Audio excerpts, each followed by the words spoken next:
Alors, vous le disiez justement, pour construire des logements privés, on a besoin aussi des investisseurs privés. Et le dispositif Pinel, donc c'est un succès, ça marche, il va être prolongé, reconduit. L'un des objectifs à la base, c'était de construire là où sont véritablement les besoins et pas n'importe où.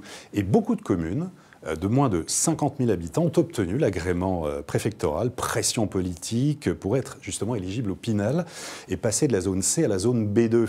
En fait, on est passé de 567 à 838 agréments en moins de 2 ans. Est-ce que là, on ne va pas se retrouver dans une situation à la Saint-Gaudens que vous décriviez? Est-ce qu'il n'y a pas des petites bombes à retardement aussi là, pour les investisseurs? Vous avez raison que par le passé, il y a eu des investissements locatifs qui ont été faits dans le gouvernement, dans le quinquennat précédent, qui ont amené par exemple à construire des logements, vous l'avez dit, à Saint-Gaudens, où il y a aujourd'hui des logements vides parce qu'il n'y a pas de demande locative. Donc le dispositif Pinel, qui permet donc d'aider des investisseurs qui vont donc louer leur logement, y compris peuvent le louer à leurs proches, et c'est ça qui fait aussi le succès de ce dispositif, c'est que de fait on peut investir pour un de ses proches. Aujourd'hui il est quand même zoné dans plusieurs zones, et en effet on peut avoir des dérogations qui sont quand même regardées, je peux vous le dire, extrêmement précisément, pas simplement par le préfet et on va dire au niveau local. Il y a eu beaucoup de demandes. Il y a eu beaucoup de demandes et il y a eu beaucoup de refus. Je peux vous le dire, il y a beaucoup de refus. Et d'ailleurs, je suis suffisamment accueillie parfois par des territoires qui le refusent énormément.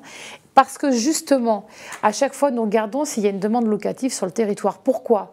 Parce que si l'investisseur n'arrive pas à louer son bien, il n'a pas l'avantage fiscal que nous lui avons promis. Et donc tout s'écroule. Et c'est ce qui se passe à Saint-Gaudens aujourd'hui.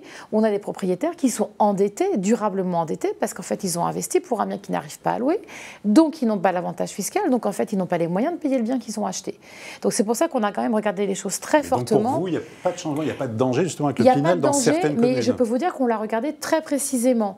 Mais il faut aussi voir que même dans un marché, on va dire détendu, en tout cas où il n'y a pas une pression de la demande de logement très forte, il y a une demande pour du parc privé abordable.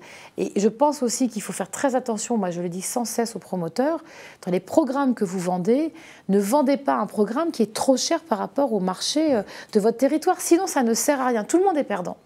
Et c'est vrai qu'il faut absolument apprendre des erreurs du passé et avoir des dispositifs fiscaux qui sont utiles pour la demande de logement globalement et qui ne créent pas ces choses objectivement très compliquées qu'on a aujourd'hui à gérer avec Saint-Gaudens. On se rappelle des Robiens de la colère, un reportage envoyé spécial justement, donc il n'y aura pas de Pinel de la colère ou d'autres choses. Il n'y aura pas de Pinel de la colère, mais je peux vous dire que je regarde ça très précisément. Bercy aussi regarde ça très précisément. L'État donne un avantage fiscal qui n'est pas faible. Et donc cet avantage fiscal, il faut quand même se rendre compte qu'il faut qu'aussi l'État regarde au niveau des finances publiques si cet avantage est utile pour l'intérêt général.